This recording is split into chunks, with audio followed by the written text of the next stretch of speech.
নমস্কার। শুধু নাট্যমন্ত্রী খোয়াইবাসীকে জানাই কালচার ক্যাম্পেইনের পক্ষ থেকে আন্তরিক শুভেচ্ছা। আগামী 12ই জুন খোয়াই পুরাতন টাউন হলে শুরু হতে যাচ্ছে খোয়াই নাট্য সংসদের উদ্যোগে দ্বিতীয় বর্ষ ধীরেন্দ্র সিনহা স্মৃতি নাট্য উৎসব। এই নাট্য উৎসবকে কেন্দ্র করে বিভিন্ন নাট্যগোষ্ঠী এখানে তাদের মঞ্চে বিভিন্ন নাটক নিয়ে আসছে।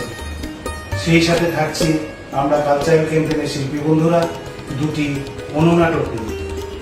তাই সবার কাছে আবারও অনুরোধ রইল, আপনারা সবাই আসুন, নাটক দেখুন, নাটক সমালোচনা করুন। আবারও কালচারাল ক্যাম্পেইনের পক্ষ থেকে এই নাট্য উৎসব সুন্দর ও সফল হোক এই আশা রাখছি। সবাইকে নমস্কার, ধন্যবাদ।